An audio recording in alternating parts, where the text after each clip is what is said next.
First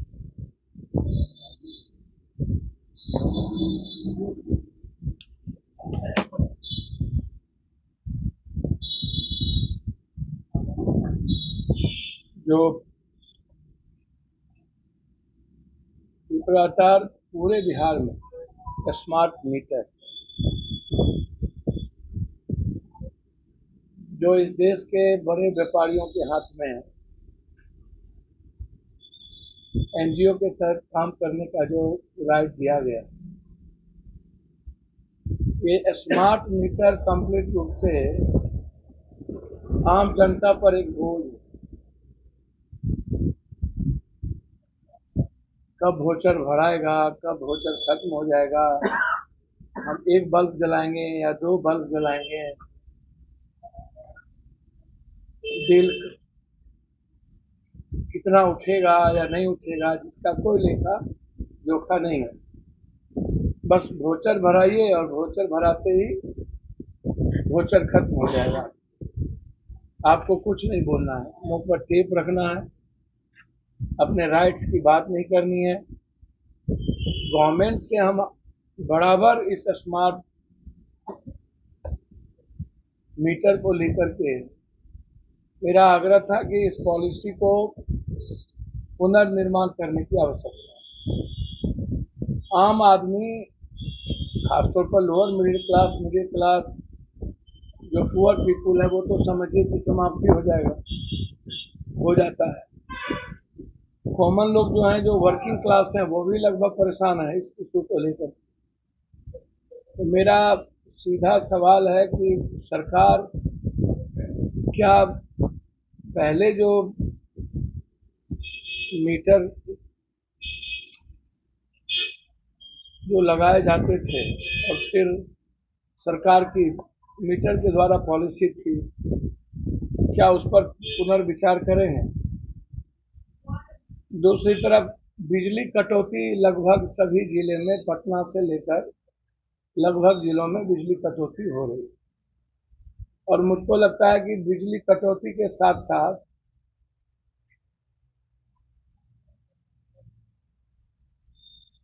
अधिक गांव में 6 पंचायत या 6 टोला 9 टोला मिलाकर जो एक ट्रांसफार्मर लगाया गया है, जिससे घर में बल्ब भी डीम जलता है, पंखा भी का कोई मतलब नहीं है।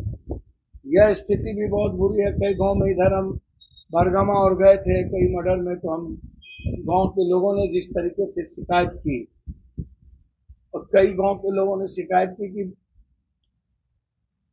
पावर रहता ही नहीं है। यह भी एक बड़ा दुर्घटना है।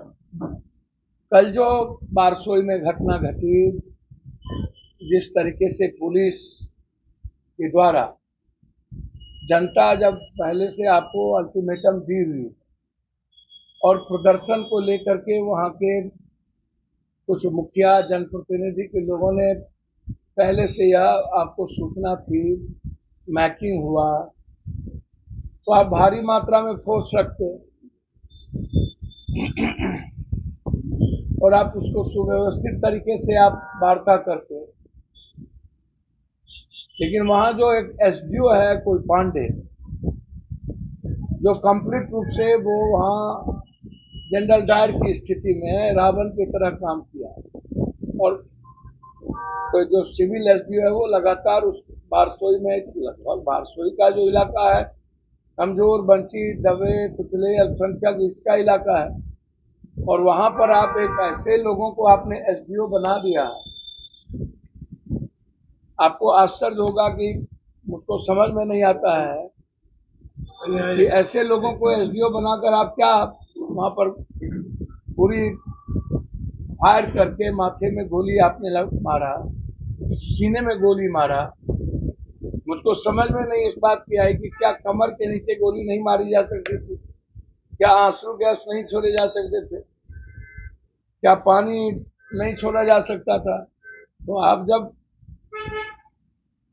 गोली चलाने की भी आपकी जो प्रवृत्ति थी वो सीने से ऊपर ही रहा, इससे तो साफ 302 का मुकदमा बनता है। और बिजली को लेकर के प्रदर्शन था। बिजली नहीं रहती है, बिजली में गलत बिल, लगातार परेशान है लोग वहाँ।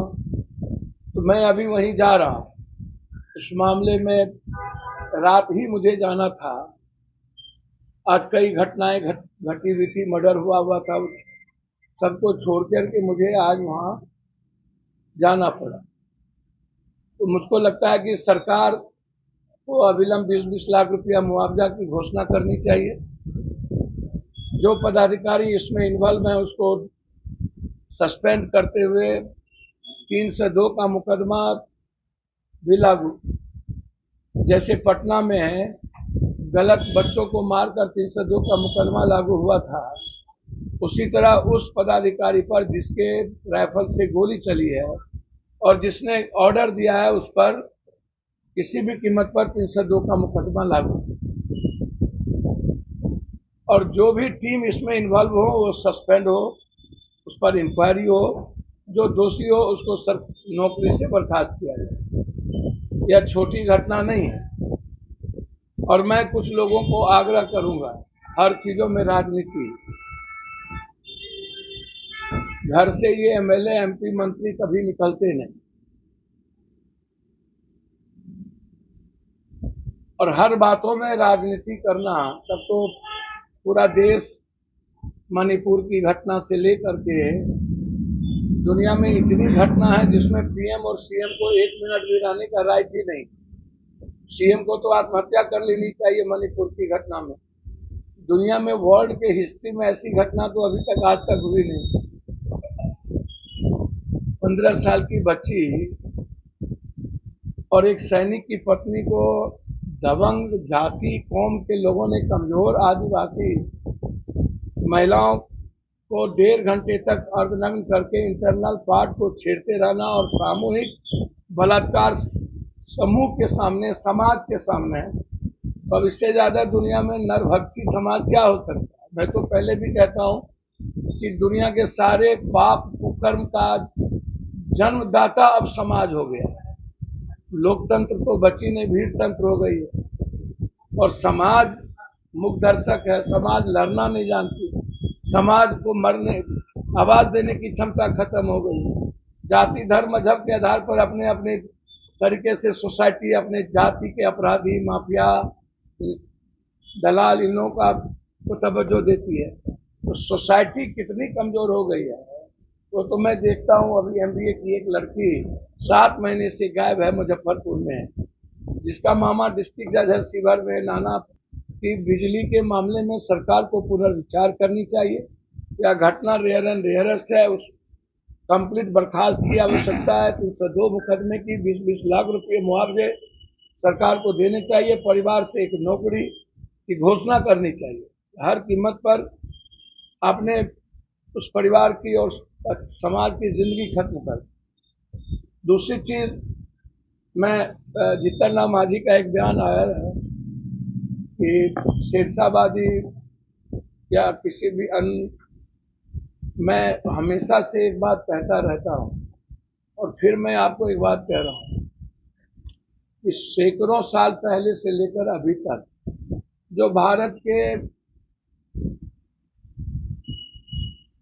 वोटर लिस्ट में जो लगातार हर तरह के सरकार में चीजों में जो भी जाति धर्म मजहब के लोग जिस भी अलग अलग, जैसे चाहे शेरशाहबादी हो, सुरजापुरी हो, चाहे उलैया हो, चाहे जो भी वर्ग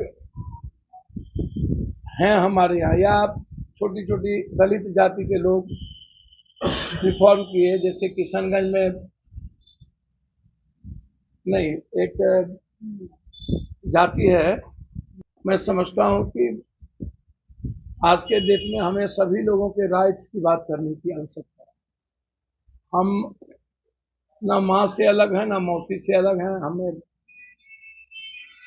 कंप्लीट रूप से हमें सभी के एजुकेशन, सभी का वर्क, सभी के रोजगार, सभी का हेल्थ वेल्थ और सभी की सामाजिक व्यवस्था को ध्यान में रखकर हमें काम करना पड़ेगा। सर, किसी भी सरकार को हम किसी को अलग नहीं कर सकते हैं, ना किसी को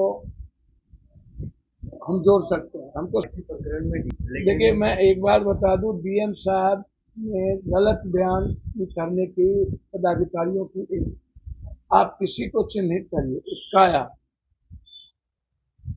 डीएम साहब, आप एसडीओ साहब को चिन्हित नहीं करेंगे कि एसडीओ साहब ने परिस्थिति को जन्म दिया कि नहीं। ये मुख्य कानून है। जनता के लिए संविधान बनी है कि सिर्फ पदाधिकारी माफिया दलालों के लिए, नेताओं के लिए। ये लोकतंत्र न्याय जो है सिर्फ पदाधिकारी, नेता, माफिया, दलाल, पूंजीपति, इन्हीं लोगों के लिए है। कॉमन लोग के लिए जस्टिस नहीं है। कब मिलेगा कॉमन लोगों को जस्टिस इस बिहार में? हम तो ये सब सोच, पहले से यदि आपको अल्टीमेटम था, पर्चा था, मैकिंग थी, इसमें उस्काने का क्या बात है? या तो आप पहले रोक देते, या ना तो बृहत्तर रूप से आप ब्रज से लेकर